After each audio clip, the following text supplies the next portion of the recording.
Est-ce que vous connaissez ce monsieur? Il s'appelle François Léotard. Bon, il est mort il y a à peu près un an. Il était ministre de la Défense au temps de Jacques Chirac et surtout de Édouard Balladur.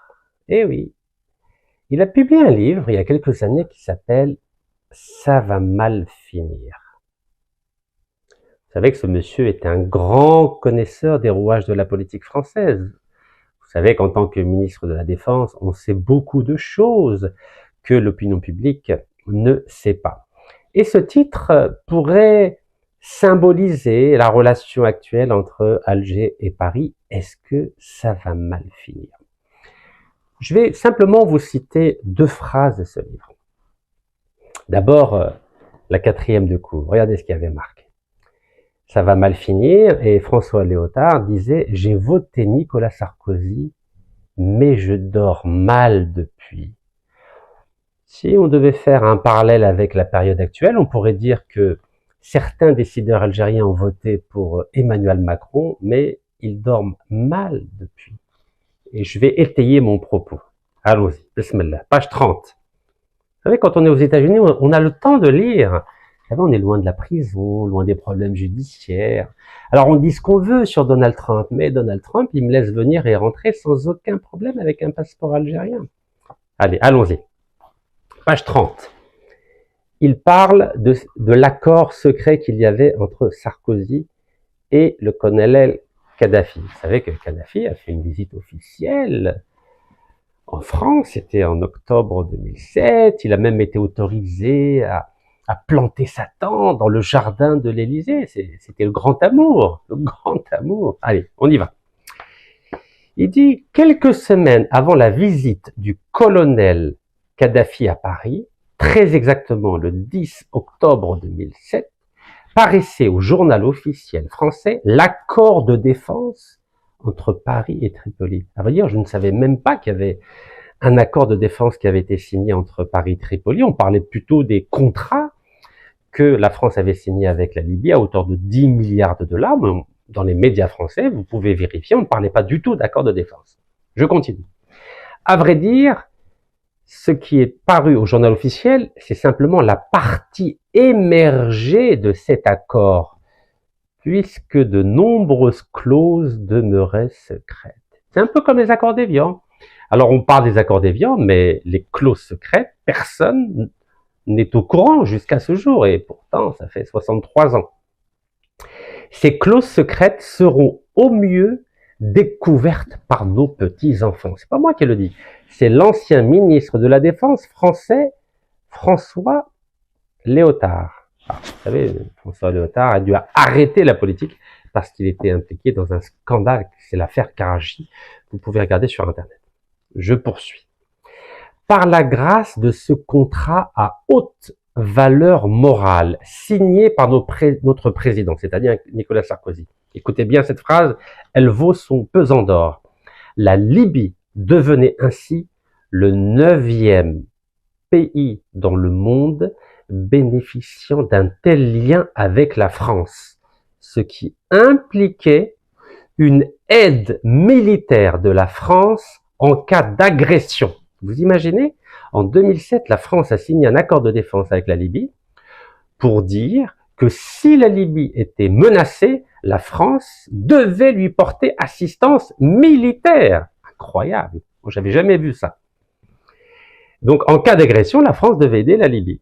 Juste contrepartie à la libération des infirmières. Vous savez que le colonel Kadhafi avait accédé à la demande de Nicolas Sarkozy et de sa femme pour libérer 8 infirmières bulgares qui étaient emprisonnées en Libye. Donc en clair, pour 8 infirmières bulgares, la France s'était engagée à aider militairement la Libye en cas d'agression.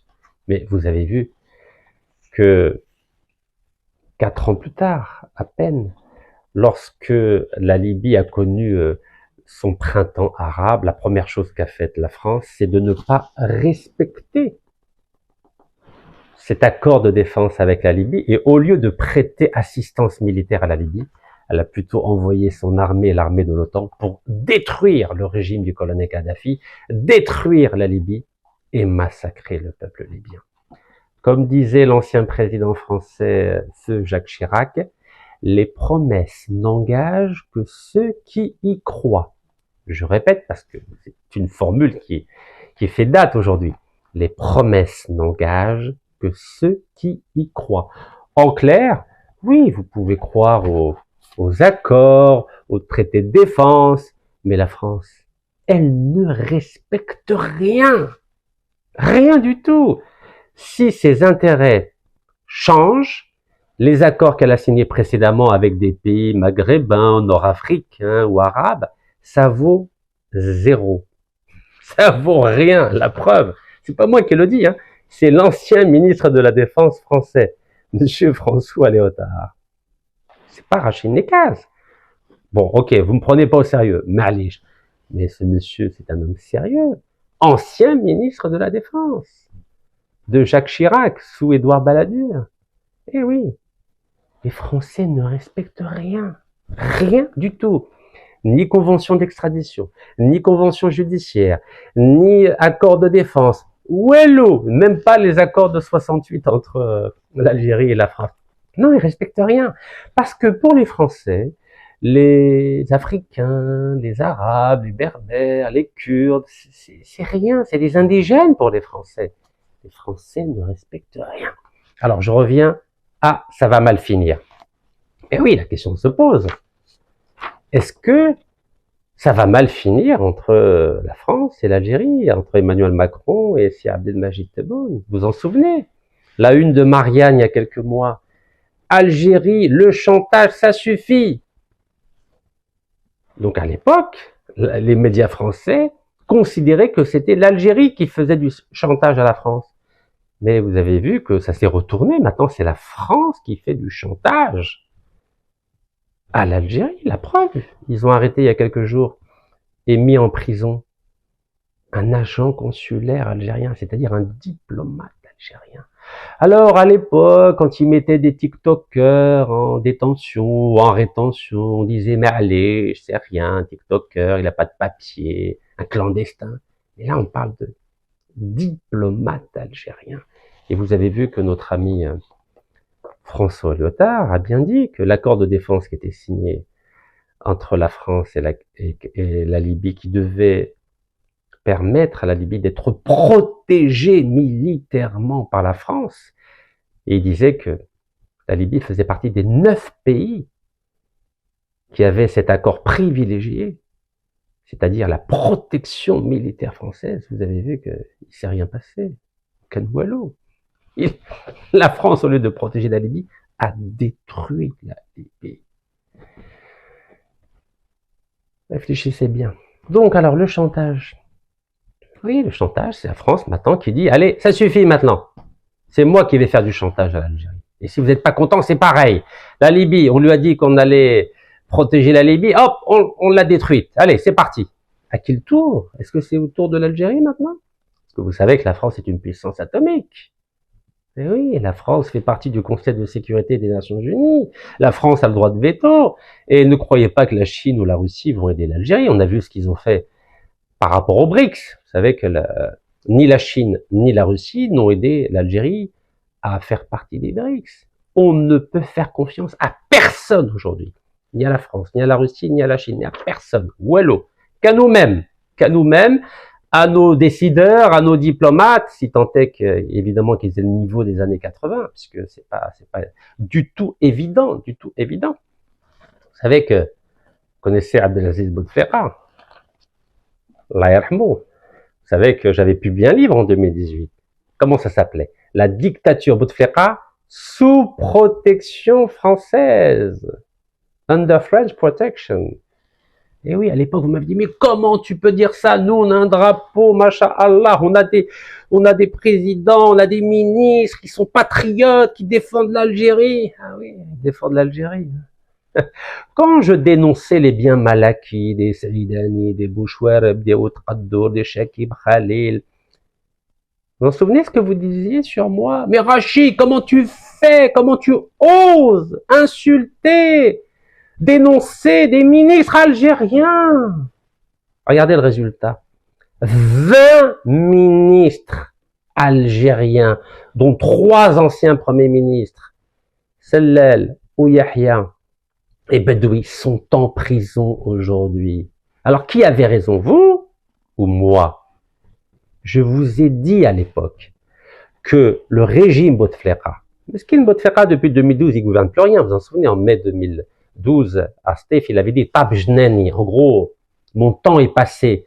Mais tout son entourage était des escrocs, des voleurs, des voyous, des corrompus. Et vous avez vu, à partir de 2016, quand a éclaté le scandale des Panama Papers, vous avez bien vu que j'avais raison. Mais oui, en Algérie, quand on a raison trop tôt, on passe pour un traître. Mais après, j'ai fini en prison. Vous vous rendez compte? J'étais en prison avec les ministres du régime Bouteflika. Incroyable. L'Algérie wahadha. L'Algérie wahadha. C'est-à-dire que vous soyez corrompu ou que vous luttiez contre la corruption, même sanction, prison. Pendant 4 ans, emprisonné et placé sous résidence surveillée en Algérie. 4 ans. Et si c'était pas le président actuel, c'est Abdelmajid Tebboune, je serais encore en prison, comme le général Arderi et d'autres. Eh oui. Parce que si Abdelmajid Tebboune, vous pouvez dire ce que vous voulez sur lui. C'est un homme qui n'est pas ingrat. Comme il a vu que je l'avais défendu lorsqu'il était Premier ministre entre mai et août 2017, parce qu'il luttait contre la corruption, jamais il m'a lâché. Jamais. Même quand j'étais en prison en France, j'ai bénéficié de la protection consulaire algérienne. Eh oui, comme on dit chez nous, les hommes. Donc même s'il reste tout seul, je continuerai à le défendre. Car dans ma famille, on m'a toujours dit qu'il fallait jamais être ingrat à l'égard de ceux qui vous portent assistance. Et c'est ma philosophie. Voilà. Donc, quand je vous ai dit que la France protégeait le régime Bouteflika, vous avez vu qu'en 2019, la France l'a abandonné complètement. Aucun effort. Irsha, les ministres, les premiers ministres, les hommes d'affaires, certains colonels du DRS, la France les a abandonnés. Allez, ciao! La France, ses promesses, elles valent rien. Nada. Wello. Alors, continuons. Qu'est-ce qui va se passer? Emmanuel Macron et Tebboune. Vous savez que Emmanuel Macron s'est rendu en Algérie en 2022 avec une très forte délégation.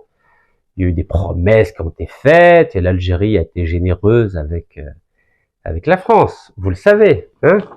Je vous fais pas de dessin. Vous le savez.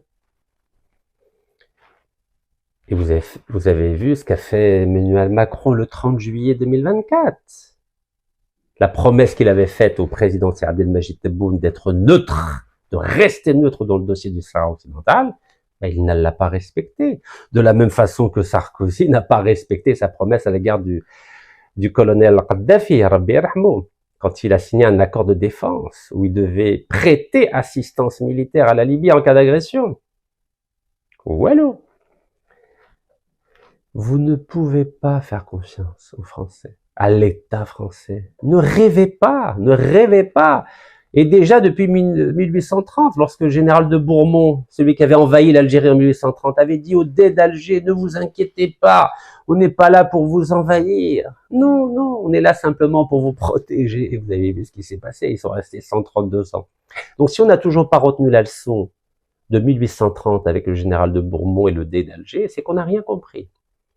À quoi ça sert les livres d'histoire? Ça sert à les lire, les étudier et ne pas recommencer la même erreur. Mais apparemment, on continue toujours la même erreur avec nos amis français du Nord. Donc, Emmanuel Macron n'a pas respecté sa promesse de 2022 lorsqu'il est venu à Alger. Il a trahi l'Algérie. Eh oui. Alors, on continue. Bon, j'ai fait une analyse du magnifique communiqué de presse du ministère des Affaires étrangères algérien. Vous avez vu, il était en 10 points. Et le 10e point, c'était ce nouveau développement inadmissible et inqualifiable causera un grand dommage aux relations algéro-françaises et ne contribuera pas à l'apaisement. Si vous attendez de l'apaisement de la France, c'est que vous la connaissez très mal. Je parle de l'État français. Je distingue toujours l'État français de la République française. La République, c'est la République des Lumières, du droit, de l'égalité, de la fraternité, de la liberté. Mais l'État français, c'est l'État de l'esclavage, de la colonisation, des coups d'État, des assassinats politiques ciblés. Il faut distinguer à chaque fois l'État français et République française. Et donc, dans le point 10 du ministère des Affaires étrangères, l'Algérie a dit qu'elle n'avait pas l'intention de laisser cette situation sans conséquence. Ouais, c'est bien, c'était le 12 avril 2025. Et en effet, le lendemain, l'Algérie a mis ses menaces à exécution. Donc l'Algérie, donc ça c'est un article de la BBC, l'Algérie expulse 12 fonctionnaires de l'ambassade de France à Alger. Et dit-on, vous voyez BBC, hop, c'est dans toute la presse, hein, BBC. Et dit-on que la plupart de ces fonctionnaires dont l'Algérie a demandé le départ sous 48 heures sont liés au ministère de l'Intérieur français, c'est-à-dire à la DGSI, qui dépendent du sieur Monsieur Bruno Retailleau. Donc c'est bien, l'Algérie réagit, voilà, pour se faire respecter, pas de souci. Alors, vous savez pourquoi? L'origine de tout cela, c'est parce qu'un diplomate algérien a été incarcéré et est soupçonné d'avoir commandité un assassinat d'un pseudo-opposant. Et vous savez que ce pseudo-opposant, je le connais très bien, puisque lorsque le DRS faisait une enquête sur moi en 2015, donc à Ben Aknoun, je me suis rendu à Ben Aknoun, il fallait répondre à toutes les questions du DRS, et vous savez que moi je réponds sans aucun problème à toutes les questions d'ordre personnel, professionnel, affectif, tous les déplacements que j'ai fait toute ma vie. Donc moi j'ai joué le jeu, vous savez, je n'ai rien à cacher. Et donc cet officier du DRS qui faisait mon enquête sur moi, qui était extrêmement malin, qu'est-ce qu'il a fait? Il m'a dit, je vais te passer quelqu'un au téléphone. Et il m'a passé ce quelqu'un au téléphone. Et c'était qui ce quelqu'un?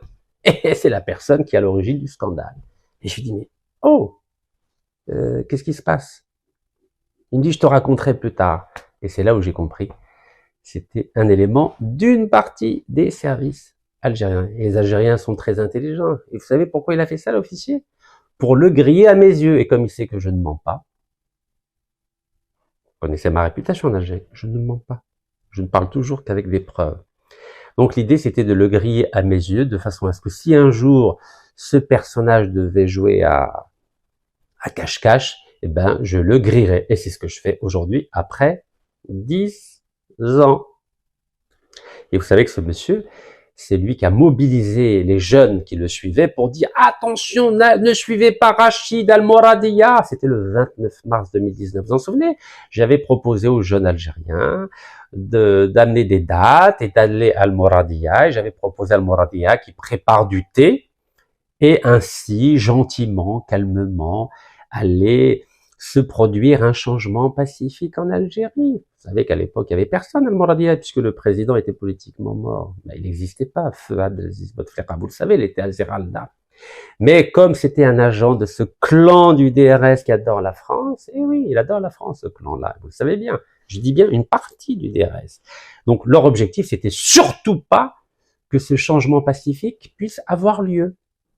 Et donc, il a dit, attention, n'écoutez pas Rachid, vous allez vous faire tuer. Ah bon, depuis quand des personnes qui marchent pacifiquement à Al-Moradiya avec des dates vont mettre en danger ces jeunes? Eh oui. Khamoumlé. Remettez bien la bobine, Bon, je continue. Donc en effet, les Français ont grossi une affaire, une opération d'assassinat. Incroyable, hein? Potentiellement commandité par l'Algérie. Donc ils veulent faire, les Français ont décidé, tout d'un coup, de faire de l'Algérie un État terroriste. Extraordinaire, hein? En gros, ils veulent souffler sur les braises de la décennie noire. Mais oui, parce que comme pendant la décennie noire, on disait que l'Algérie était un pays terroriste, ou terrorisé, donc c'est facile de dire, ah oui, l'Algérie commandit des assassinats. Et pourquoi moi j'ai jamais fait l'objet d'une tentative d'assassinat en Algérie? Comment ça se fait? Comment ça se fait qu'on n'a pas voulu me tuer ni en Algérie, ni en France, ni aux États-Unis, en Espagne? Alors vous savez très bien que j'ai dérangé beaucoup d'intérêts, des intérêts gaziers, des intérêts pétroliers. Les ministres qui sont en prison, je les ai empêchés de dormir la nuit. Comme disait notre ami François Léotard, qui disait que depuis qu'il vote Sarkozy, il dormait mal la nuit. Pourtant, on m'a jamais kidnappé en France ou aux États-Unis, non? Vous croyez qu'on va kidnapper quelqu'un qui travaille pour une section du DRS algérien, qui est pro-française? Soyons sérieux. Ce n'est pas sérieux. Alors, vous savez, les Français m'ont fait marrer quand ils ont dit « Ouh là là, il y a une indépendance de la justice ». Oui, bah allons-y, parlons-en d'indépendance de la justice. Vous savez, qu'est-ce qui est reproché à ce diplomate algérien? Il est reproché d'avoir un téléphone qui bornait pas très loin du domicile de ce pseudo-opposant. Pas très loin. Ben, figurez-vous que lorsque j'étais incarcéré à Fresnes, à la prison de Fresnes, entre le 5 octobre 2023 et le 21 décembre 2023, le co-détenu qui était avec moi, qui est un Camerounais, qui est transitaire de profession, c'est-à-dire qui travaille dans le milieu des ports, de l'importation et de l'exportation, il a été incarcéré exactement pour la même raison, parce que disaient les policiers que son téléphone borné à proximité d'un de ses clients, puisque lui il est transitaire, qui avait utilisé un container pour mettre des voitures volées. Et la même raison. Il dit, mais attendez, mais moi je suis transitaire. Moi quand je vais chez moi, je passe par cette ville-là. C'était la ville de Gennevilliers. Mais après, je vais à Argenteuil. Donc ceux qui connaissent la route, donc l'autoroute qui va de Gennevilliers à Argenteuil, évidemment, vous passez par Gennevilliers pour aller à Argenteuil. Je dis, mais attendez, mais c'est pas parce que mon téléphone a borné sur ce même trajet que je suis complice avec cette personne qui aurait utilisé son conteneur pour mettre des voitures volées à destination du Mali. Ben écoutez-moi bien, il n'est resté que 35 jours en prison. C'est tout. Parce que quand il est passé devant la juge et qu'il a expliqué son métier, et il a expliqué qu'il passait par là parce que c'est la route de son domicile, ben la juge l'a relâché. Car pour la justice française, s'il n'y a pas de téléphone d'en haut, le bornage d'un téléphone à proximité d'une personne n'est pas une preuve suffisante. Voilà un exemple que j'ai connu personnellement avec mon co-détenu à la prison de Fresnes. Donc, croyez-moi, il va être libéré prochainement. Dès qu'il va demander une demande de libération provisoire et qu'il va s'adresser à la juge, notre cher diplomate, il va être libéré. Donc, il faut rester calme, rester très, très calme. Avec un bon avocat, et on va en parler, notre diplomate va être libéré.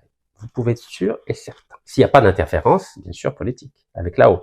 On va y arriver, on va y arriver. Donc, eu égard à ce problème-là, de notre diplomate, qu'est-ce que je vous propose? Vous savez que j'essaie toujours de faire des propositions. Vous me connaissez, je ne fais pas que critiquer. Alors, on va aborder le sujet. Allez, bismillah.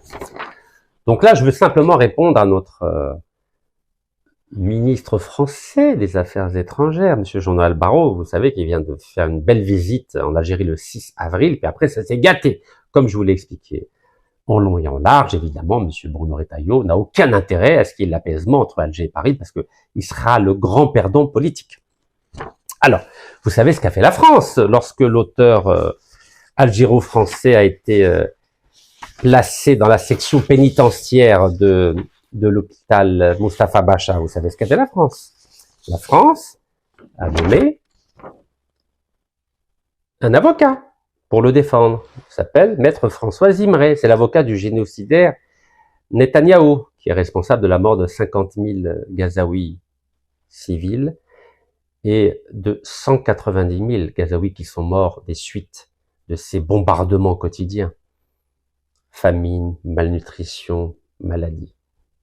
Donc, la France a nommé un avocat, Maître François Zimré, pour défendre cet auteur algéro-français. Et vous savez qu'il a voulu porter plainte contre l'Algérie en prétextant que l'Algérie n'aurait pas accordé un visa.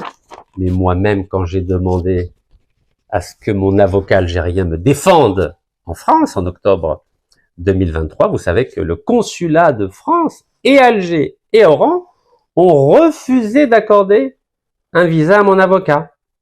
Et c'est grâce à cette preuve que monsieur s'est rétracté. Regardez la preuve. Voilà, c'était le 18 septembre 2023. Voilà, vous pouvez lire. 18 septembre 2023. Alors, refus de visa. Là, il faut avoir des arguments juridiques pour répondre aux attaques françaises. Donc voilà, pour défendre cet auteur algéro-français, la France a nommé cet avocat, qui est aussi ambassadeur, monsieur François Zimré. Donc, moi je demande à ce que mon pays, l'Algérie, nomme un avocat, mais un vrai avocat, pas un Français, un Algérien. Ne faites pas la même erreur que la Sonatrach, qui, lorsque Total avait porté plainte contre l'Algérie, avait nommé un avocat français, Georges Afaki. Regardez, Georges Afaki. Vous vous rendez compte? L'Algérie, le pays des 5,5 millions de martyrs, a nommé un avocat français pour défendre ses intérêts contre une entreprise française. Ne refaites pas la même erreur. Ne refaites pas la même erreur. Alhamdoulilah, on a des brillants avocats. Donc, vous savez, vous connaissez par exemple Ousted Bardadi, qui est le bâtonnier d'Alger. Vous connaissez Ousted Bouchachi, Oustada Zoubida Assoul. Vous les connaissez. Et il y a aussi une grande avocate qui est très connue pour défendre l'Algérie. Vous le savez, vous la connaissez mieux que moi. C'est Maître Fatima Benbraham, vous la connaissez. Elle est connue pour avoir défendu les victimes des essais nucléaires à Argen. Elle défend l'Algérienne dont on a volé l'histoire, c'est-à-dire dont Kamel Daoud a volé l'histoire avec l'aide de sa femme.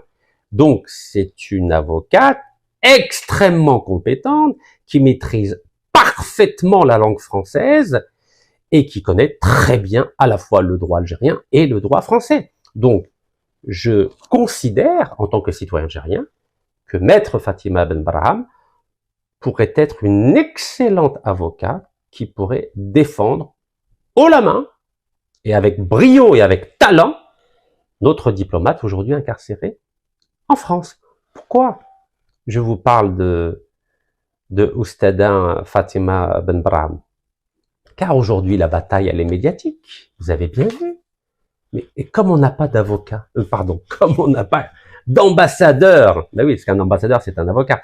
Comme on n'a pas d'ambassadeur algérien à Paris, et puis je vois bien que les Algériens ne veulent pas nommer pour l'instant un ambassadeur. Mais allez, il n'y a pas de souci. J'avais toujours dit, ou bien vous remettez tout de suite un ambassadeur, ou bien vous rompez les relations diplomatiques avec la France. Bon, pour l'instant, on est mi-figue, mi-raisin. Mais allez, je respecte. Donc, puisqu'on n'a pas d'ambassadeur d'Algérie à Paris, je pense que il faut pas laisser la chaise vide. Faut pas laisser les médias français, les intellectuels français, les diplomates français, les hommes politiques français dénigrer l'Algérie et traiter notre État d'État terroriste. Donc, il faut urgemment, je dis bien urgemment, par exemple, confier à Maître Benbraham la mission de défendre non seulement le diplomate algérien incarcéré aujourd'hui, le défendre médiatiquement, juridiquement, judiciairement, de façon à ne pas laisser cette chaise vide que nous laissons à tous les détracteurs français aujourd'hui en France. Et l'avantage de Maître Benbraham, c'est qu'elle a le sens de la communication et qu'elle pourra répondre à tous les journalistes français, presse écrite, radio, télévision, pour défendre l'honneur de l'Algérie, l'honneur de ce diplomate et l'honneur du peuple algérien. Donc je pense qu'il faut réagir très vite et confier cette mission de défense de notre diplomate à Maître Fatima Benbraham, si bien sûr elle est d'accord. Car si vous ne faites pas ça, qu'est-ce qui va se passer? Eh ben vous aurez l'ex-ambassadeur français à Alger, qui était 7 ans ambassadeur français à Alger, et bien sûr, j'ai pas compris pourquoi nos services secrets algériens n'ont pas empêché la nomination ou l'accréditation de cet ambassadeur. Franchement, je comprends pas. Parfois, je me dis, mais qu'est-ce que font nos services secrets? Ils laissent des gens comme Abdeslam Bouchouari va être ministre de l'Industrie, alors que c'est quelqu'un qui défend les intérêts français. Il est son ex-directeur central de l'Industrie, qui est aujourd'hui auteur algéro-français, directeur central de l'Industrie, s'il signe des accords avec les Français alors qu'il déteste l'Algérie. Il laisse des gens comme ça être ambassadeurs en Algérie. Franchement, je comprends rien. Donc, si vous ne nommez pas, si vous ne confiez pas la mission de défendre notre diplomate et notre Algérie à maître Fatima Benbrahma, vous aurez ce monsieur-là qui va arpenter tous les médias français pour dénigrer l'Algérie. Oui, de la même façon que nous avons laissé 2 anciens ambassadeurs français à Alger, qui plus tard sont devenus les patrons des services secrets français, c'est-à-dire de la DGSE, faire leurs affaires, faire leur travail d'espionnage en Algérie, avec la fameuse 5e colonne. Vous savez qu'il y a une 5e colonne française en Algérie, vous le savez quand même, vous le savez. Quand j'ai dit que le régime Bouteflika était sous protection française, c'est parce que justement, ces 3 ambassadeurs, qui s'avèrent être des éléments des services secrets français, défendaient les intérêts de la France en Algérie. Alors on va se taire longtemps. Je vous ai parlé de ces 2-là. Bernard Bajolet, qui est poursuivi aujourd'hui pour détournement de fonds. Incroyable. C'est fou ce qui se passe en France. On a laissé des délinquants être ambassadeurs en France, et en plus des agents secrets, des maîtres espions, comme on dit. Donc Bernard Bajolet, une première fois, et ensuite Bernard Rémier. Patron des services secrets français, on les a laissés être ambassadeurs en Algérie. Que font nos services secrets algériens? Ah, c'est compliqué notre pays, hein, c'est compliqué. Hein. Alors, Emmanuel Macron, revenons à Emmanuel Macron, parce qu'Emmanuel Macron a fait des belles promesses à notre président. Ne vous inquiétez pas, tout va bien, je vais vous envoyer mon ministre des Affaires étrangères, monsieur Jean-Noël Barrot, tout va rentrer dans l'ordre. Oui, tout va rentrer dans l'ordre. Vous vous rendez compte? Emmanuel Macron, il parle à notre président, il envoie son ministre des Affaires étrangères le 6 avril à Alger. Qu'est-ce qu'il fait 2 jours après? 2 jours après, il fait une annonce qu'il va reconnaître l'État palestinien à New York, alors que l'Algérie est membre non permanent du Conseil de sécurité de l'ONU. Au lieu de proposer à notre président de faire une déclaration conjointe pour reconnaître l'État palestinien, ah non, il choisit pas l'Algérie, il choisit l'Arabie Saoudite. L'Arabie Saoudite. Vous vous rendez compte? 2 jours après seulement. Je vous ai dit, les promesses n'engagent que ceux qui y croient. Regardez ce qu'a fait Sarkozy avec feu le colonel Kadhafi. Il lui a dit, il n'y a pas de problème, on va signer un accord de défense. Si tu es agressé, la France va t'aider militairement. Hop, il lui a fait à l'envers. Au lieu de l'aider militairement, il l'a massacré militairement. Et ben notre ami Emmanuel Macron a fait la même chose avec l'Algérie. Il lui envoie le ministre des Affaires étrangères, il envoie le ministre des Affaires étrangères français à Alger, et 2 jours après, au lieu de parler des choses sérieuses, hein, c'est-à-dire l'état de la Palestine, comment on peut améliorer la situation en Afrique, comment on peut renégocier les contrats de gaz et de pétrole, non, on parle d'OQTF, et puis de visa. Voilà le niveau des relations qu'il y a entre la France et l'Algérie. Voilà, on parle des choses vraiment, qui concernent, on va dire, une préfecture. Voilà, donc Monsieur Emmanuel Macron avec Monsieur Jean-Noël Barrot, quand il parle avec l'Algérie, c'est voilà, les OQTF, voilà, bon, ok, on récupère les sans-papiers, en échange, vous nous donnez des visas. Voilà le niveau. Mais alors, pour parler de Palestine, la création d'un État palestinien, renégocier les contrats avec Total, et puis de gaz et de pétrole, non, Monsieur Emmanuel Macron ne veut pas parler de choses sérieuses. Non, on parle que des OQTF et des visas, voilà. Et puis les accords de 68, c'est-à-dire des sujets qui concernent une préfecture, pas un État. Que les choses soient claires. Parce que pour les choses sérieuses, avec qui ils discutent? Avec l'Arabie Saoudite. Pas avec l'Algérie. Alors que l'Algérie est membre non permanent du Conseil de sécurité jusqu'à la fin de l'année. Alors qu'en janvier, l'Algérie était présidente du Conseil de sécurité. Et ce mois-ci, c'est qui le président du Conseil de sécurité? C'est la France. Alors quand j'ai entendu que le Mali et l'Algérie auraient, je dis bien auraient, soumis leurs différends au Conseil de sécurité dont la France Et la présidente, je m'interroge. On vient pas d'avoir une vice-présidente de la commission de l'Union africaine, qui est algérienne. Pourquoi on ne soumet pas notre différend à l'Afrique? Pourquoi aller à l'ONU? Un problème africain, il faut le régler en Afrique. Pourquoi on va aller à l'ONU pour le régler? Là, je parle à nos diplomates. J'espère que c'est faux. J'espère que l'Algérie n'a pas soumis son différend avec le Mali au Conseil de sécurité. J'espère que c'est pas le cas. Il faut d'abord respecter notre continent. Nous avons une vice-présidente, masha'Allah, qui vient d'être élue. J'espère que on va utiliser le lobbying de notre vice-présidente pour régler le problème à l'intérieur du continent africain. Bref, on en reparlera plus tard.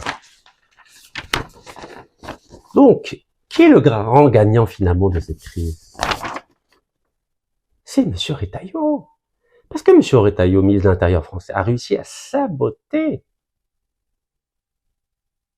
ce processus d'apaisement entre Alger et Paris. Eh oui, il a réussi à saboter.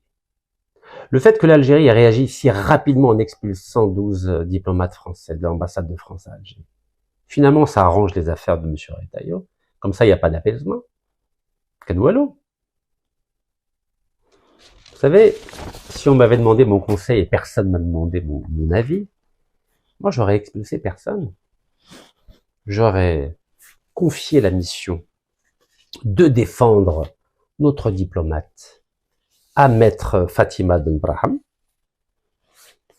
Elle aurait arpenté tous les plateaux de télévision. Elle aurait défendu son client, c'est-à-dire l'Algérien, le diplomate algérien.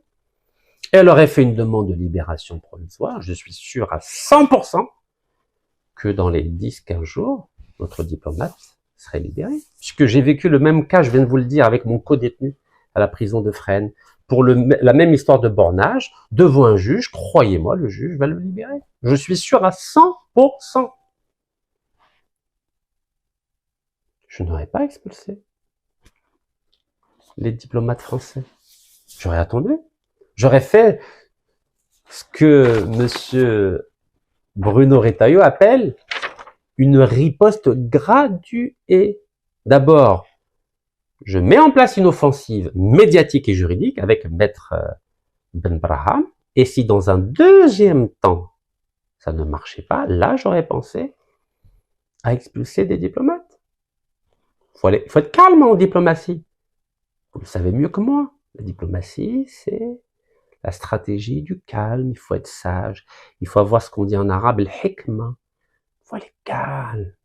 Surtout, suite à la visite du ministre des Affaires étrangères français, M. Jean-Noël Barrot. Pourquoi se précipiter?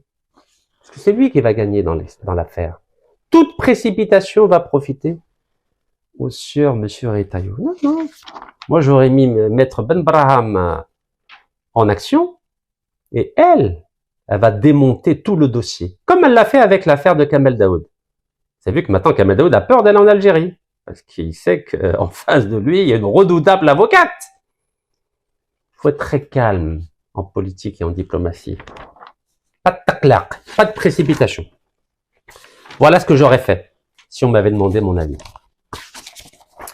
Alors maintenant, je vais vous dire, tant qu'on ne va pas aborder les vrais sujets, le vrai sujet, c'est Total. Vous connaissez ce monsieur, c'est le vice-président de Total, chargé de la sécurité. Le délinquant général Denis Favie. Oui, délinquant parce qu'il est mis en examen suite à ma plainte auprès du doyen des juges d'instruction, M. Cyril Paco. Oui, ce monsieur a un mort sur la conscience.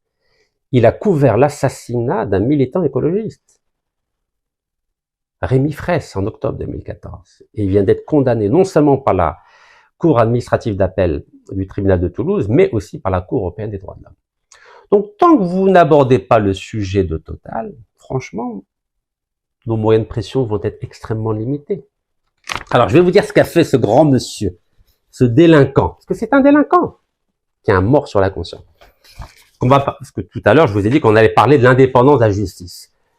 La justice française, quand il s'agit d'un problème politique, elle n'est absolument pas indépendante. Je vais vous dire ce qu'il a fait, ce monsieur.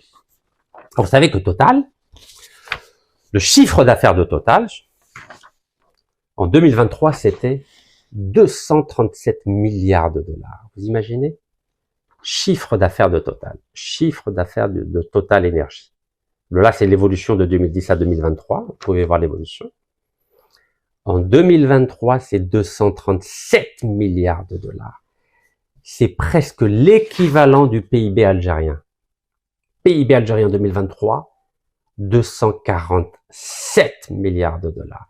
Ça veut dire qu'une seule entreprise a le même pouvoir financier qu'un pays tout entier. Vous comprenez pourquoi Total est redoutable. Avec une seule entreprise, Total peut nous écraser. Alors je vous montre. Selon les données officielles de la Banque mondiale, le produit intérieur brut de l'Algérie s'élevait à 247 milliards de dollars américains en 2023. Voilà, c'est pas moi qui le dis, c'est la Banque mondiale.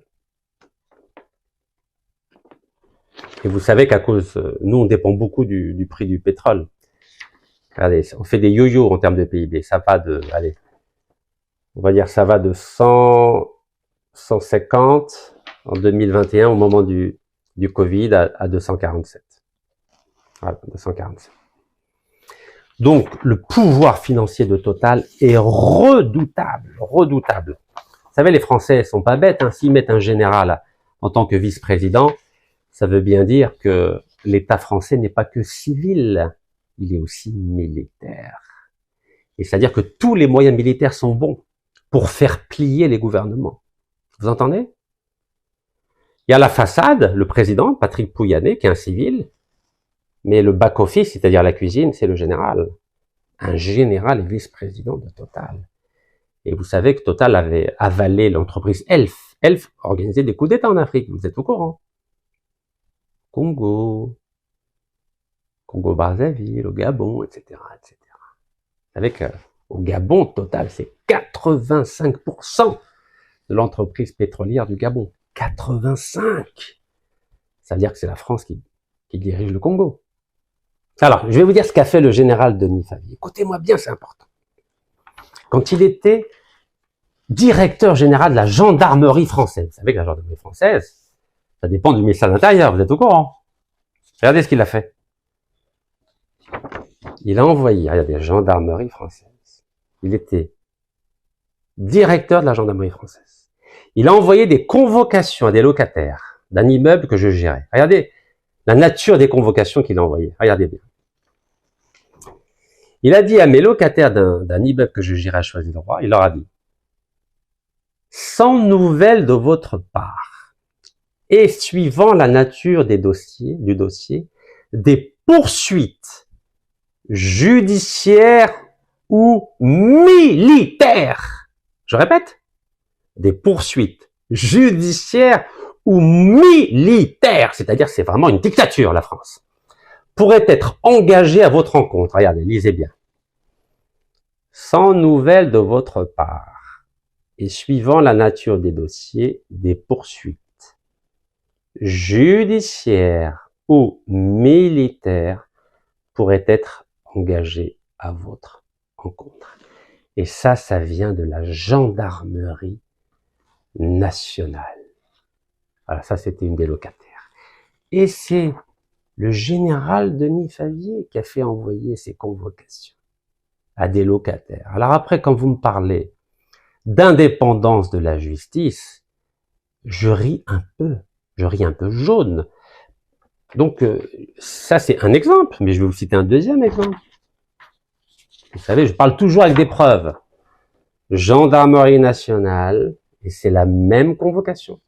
Vous pouvez lire « Sans nouvelles de votre part et suivant la nature du dossier, des poursuites judiciaires ou militaires comme une vraie dictature pourraient être engagées à votre encontre. » Et évidemment, quand vous recevez une convocation comme ça, vous croyez que vous êtes serein? Vous croyez que vous pensez qu'il y a l'indépendance de la justice en France? Vous commencez à avoir peur. Vous dites, mais qu'est-ce qui va m'arriver? Qu'est-ce qui va m'arriver? Je vais être jugé par un tribunal militaire. Je vais être dans une prison secrète. Ben oui, les gens ont peur. Donc, regardez ce qu'ils ont fait. Extraordinaire. Moi, j'adore la France. Et pourquoi j'adore la France?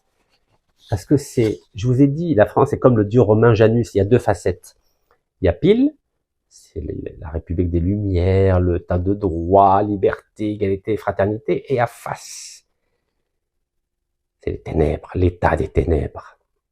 Coup d'État, colonisation, esclavage, assassinat politique ciblé. Alors je vais vous dire, voici une preuve d'un témoignage d'une locataire qui s'appelle Tracy Cananter. Voilà, preuve écrite. Hein. J'ai publié tout ça sur la page Facebook. Preuve écrite. Et vous savez ce qu'elle atteste? Elle a signé bien sûr. Hein. Voilà, vous pouvez prendre copie écran, elle a signé.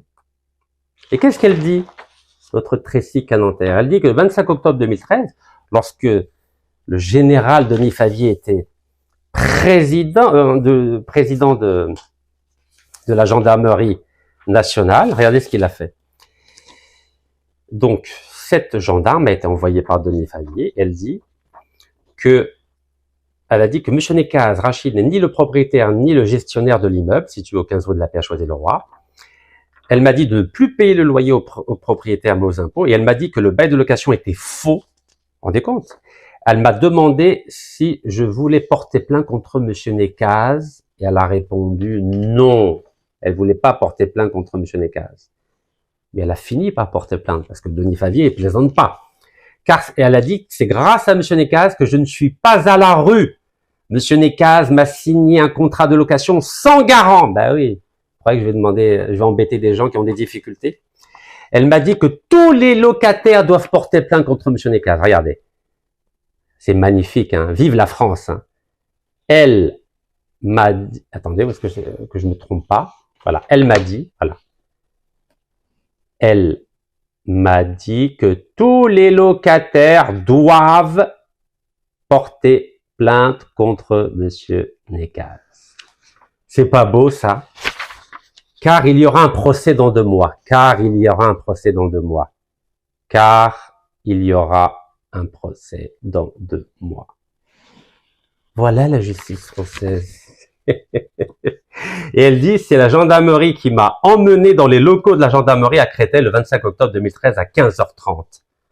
Donc elle a signé le lendemain, le 26 octobre 2023, avec sa signature et son numéro de téléphone. Et bien sûr, j'ai sa pièce d'identité. Hop, hop, voilà. Vous savez, c'est ça la justice française indépendante. Alors, qu'est-ce qui s'est passé? Donc vous avez vu, si il ne répondait pas à la convocation et s'il ne portait pas plainte contre Rachid Nekaz, ils étaient susceptibles de poursuites judiciaires ou militaires. Voilà l'indépendance de la justice française dont parle M. Barrot. Extraordinaire, hein? Alors, avant de me rendre en France, parce que vous savez que l'État français, vous savez que tout ça a été organisé par M. Denis Favier, qu'après il est devenu vice-président de Total. Donc M. Denis Favier a tout fait pour créer un dossier de toutes pièces, dossier de fraude fiscale, dossier de comme quoi j'ai hébergé des étrangers sans papier, ça je l'assume, et comme quoi je les aurais hébergés dans des conditions indignes. Vous vous rendez compte? Sur 1000 appartements, ils en ont choisi 2 où il y avait un incendie pour me traiter, me salir mon image. Et ça, c'est Monsieur Denis Favier. Et aujourd'hui, il est mis en examen. Bah oui, la roue, elle tourne, évidemment.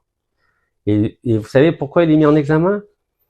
Pour subornation de témoins et complicité de faux. Parce qu'il a obligé des gens à faire une déclaration qui est fausse. Et c'est le doyen des juges des instructions de la Cour d'appel de Paris qui suit son dossier maintenant. Monsieur Denis Favier, vice-président de Total et ancien directeur de la gendarmerie nationale française. Donc alors, avant de me rendre donc en France le 5 octobre 2013, parce que j'ai été condamné par défaut alors que j'étais en prison en Algérie, malade en Algérie et placé sous résidence surveillée en Algérie, qu'est-ce qu'a fait la justice française? Elle a profité pour me condamner par défaut le 9 décembre 2021. 18 mois de prison ferme, saisie de tous les appartements, blocage de tous les comptes, interdiction à vie de faire du business et mandat d'arrêt international. Et vous me connaissez. Moi, je m'appelle pas Kamel Daoud ou Abdeslam Bouchouar. Moi, j'affronte la justice. Et c'est ce que j'ai fait. Au mois de mai 2023, le temps que j'ai fait une opération en Algérie, j'ai écrit à la justice française pour leur dire que le 5 octobre 2023, j'allais me rendre à la justice française. Vous vous rendez compte? J'ai prévenu mai, juin, juillet, août, septembre. 5 mois à l'avance. Et en effet, le 5 octobre, je me suis rendu, j'ai filmé ma reddition, et la veille, donc le 4 octobre 2023, mon avocat, Maître Ousted Choura Abdelkader, a porté plainte contre qui? Contre le général Denis Favier en Algérie. Bah oui, parce que j'ai porté plainte contre lui. Et en Algérie, et en France. Et à partir du moment où la plainte a été déposée, j'ai dit, allez, bismillah, je peux aller en prison en France parce que j'ai donné toutes les preuves à la justice algérienne. Voilà, donc c'est Maître Choura Abdelkader qui a déposé une plainte donc auprès du procureur général, près de la cour de justice d'Alger, donc avec toutes les preuves. Voilà, ça c'est toute la plainte, traduite en français. Et oui, je m'attends khair. Et voilà, et on réclame bien sûr 100 millions d'euros que la justice française a saisi. Voilà, et donc en dinars, ça fait 800 milliards de centimes. Voilà, donc par ces motifs, on demande à la justice algérienne de prendre toutes les mesures nécessaires pour initier une action publique avec acceptation de constitution du plaignant en tant que partie civile et réclamer une indemnité de 800 milliards de centimes à titre de réparation pour les préjudices. Voilà. Vous pouvez lire. Ici. Alors évidemment, les Français sont pas contents. C'est pour ça qu'ils m'ont mis en prison à Fresnes. Mais oui, parce que vous vous rendez compte, ça fout mal. Hein. Denis Favier, en France, c'est un héros parce que il a fait libérer les otages de l'avion Air France en décembre 94 à l'aéroport Marignane. Donc, il était commandant du GIGN, le groupe d'intervention rapide de la gendarmerie nationale. Donc, c'était un héros à l'époque. Et maintenant, c'est un délinquant. Il est mis en examen à cause de qui? À cause de Rachid Nekas. Vous vous rendez compte? Vous avez compris pourquoi je suis à l'aise avec la France? Parce que j'ai des atouts. Moi, je peux aller en prison, ça me dérange pas du tout. Mais pas du tout. Je suis très, très à l'aise. Alors, comment dirais-je? Je vous ai montré les convocations tout à l'heure. Quand ils ont fait peur aux locataires, donc en les menaçant de poursuites judiciaires aux militaires. Vous vous souvenez? Poursuite judiciaire aux militaires. Ok? Et regardez, ils avaient envoyé la même convocation avec à ma femme, Cécile Leroux. Regardez la différence. Donc ça, vous avez vu, hein, gendarmerie nationale, poursuite judiciaire aux militaires. Regardez la différence d'approche. Donc toujours pareil, gendarmerie nationale, donc ça c'est Leroux, c'est ma femme. Et regardez, ça n'a rien à voir, le contenu. Regardez l'approche. Alors, donc ils écrivent à ma femme et ils disent « Bien vouloir prendre contact avec nos services suite dossier vous concernant. » Regardez, lisez bien. C'est pas beau ça. Vous avez vu comment fonctionne l'indépendance de la justice française? Voilà, comme ça vous pouvez comparer, regardez. Moi je trouve ça magnifique. Vous avez vu comment ils manipulent les gens? Donc dans un cas, quand il s'agit de locataires, les menaces de poursuites judiciaires aux militaires, mais quand il s'agit de ma femme, qui était propriétaire du bien, qui a été saisie entre-temps, hein, quand j'étais en prison, ils sont extraordinaires les Français, bien vouloir prendre contact avec nos services suite dossier vous concernant. Voilà, hop, et là, c'est poursuite judiciaire en militaire. Donc franchement, vous croyez au bisounours, vous croyez que la justice française, elle est indépendante, mais absolument pas. La justice française est indépendante pour des affaires qui ne sont pas politiques. Mais dès que c'est politique, c'est même pas la peine. Alors vous savez, en septembre 2014, qu'est-ce que j'avais fait? J'avais écrit à monsieur Cazeneuve, qui était ministre de l'Intérieur. Je lui ai dit, écoutez là, c'est quoi ces méthodes que vous utilisez là? Vous envoyez des courriers à des locataires en les menaçant de poursuites judiciaires aux militaires. Regardez, voici la preuve. Vous pouvez lire, hein, tranquillement, calmement, etc. Donc Bernard Cazeneuve. Voilà. Et j'avais mis en copie à l'intention de, bien sûr, Denis Favier, le fameux vice-président de Total aujourd'hui. Et j'avais dit, donc j'avais rappelé, j'ai dit voilà, monsieur, depuis quelques semaines, la gendarmerie nationale de Créteil est passée à la vitesse supérieure. En effet, elle menace des locataires de poursuites pénales aux militaires s'ils ne répondent pas à ces convocations. Voilà. Et donc ça a marché à l'époque, puisque suite à ce email que j'avais envoyé en copie aux 600 officiers de la gendarmerie nationale, parce que c'était la honte d'envoyer des convocations comme ça. Parce que ces convocations, on les envoie dans une dictature militaire, pas dans un état de droit. On n'envoie pas, on menace pas les gens de poursuites militaires dans un état de droit. Parce que moi, j'ai cru que la France est un pays démocratique, un état civil. Mais là, vous avez la preuve que la France est un état militaire. Depuis quand on menace des citoyens de poursuites militaires? Vous vous rendez compte? Donc, la gendarmerie à l'époque avait été décisive, mais après, ils sont passés par la police à partir de 2018. Et ils ont fait le même boulot. Mais cette fois-ci, ils n'ont pas envoyé de convocation. Ils n'ont pas laissé de traces. Donc, quand on parle, s'il vous plaît, d'état de droit, non. Quand il y a une affaire politique, il n'y a pas d'état de droit. Il n'y a pas d'indépendance de la justice. C'est la raison pour laquelle je renouvelle ma proposition aux autorités algériennes. Je vous invite à confier la mission urgemment à Maître Ben Brahim pour qu'elle défende notre diplomate qui est incarcéré aujourd'hui en Algérie, afin de défendre aussi bien et le diplomate et l'Algérie et les institutions algériennes, parce qu'il ne faut pas laisser une chaise vide, parce que cette chaise vide, les autorités françaises, les médias, les politiques, les diplomates et ceux qui détestent l'Algérie vont l'utiliser pour continuer à nous dénigrer. Enfin, je vais finir avec une phrase de la présidente de la Cour d'appel de Paris, parce que vous savez que j'étais jugé en appel le 21 mars dernier et j'aurai mon verdict le 2 mai. Vous savez ce qu'a dit la présidente de cette chambre à la Cour d'appel de Paris? Elle a dit: Monsieur Nekar, nous observons que vous voyagez en Algérie, au Maroc et aux États-Unis. Et vous savez qu'avec ces trois pays, on n'a pas de convention d'extradition. Donc, c'est-à-dire qu'on peut pas vous attraper. J'ai dit: mais madame le juge, madame la présidente, mais où suis-je aujourd'hui? Je suis bien devant vous, non? Je suis devant vous à Paris, à la convocation du 21 mars. Je lui dis: mais je ne suis pas un fugitif. Je ne vais pas fuir mes responsabilités. Si le 2 mai, le jour du verdict, vous décidez de m'incarcérer, je serai là. Je ne m'appelle pas Abdeslam Bouchouareb ou Kamel Daoud, voyons. Je serai là et s'il faut m'emprisonner, ben je serai emprisonné. Il n'y a pas de problème. Elle m'a dit: oui, mais c'est pas utile que vous veniez le 2 mai.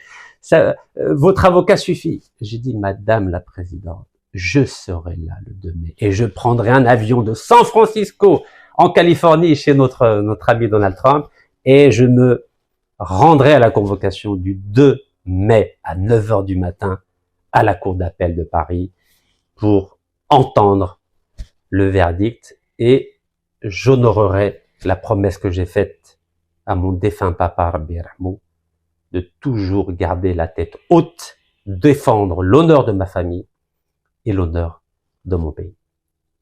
Désolé pour la longueur de cette vidéo d'aujourd'hui, mais je voulais vous mettre en perspective l'ensemble des données au sujet de cette crise entre Paris et Alger.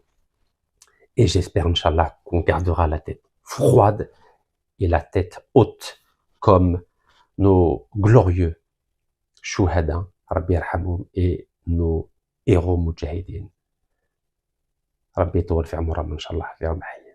بارك الله فيكم. تحية الجزائر والله يرحم الشهداء.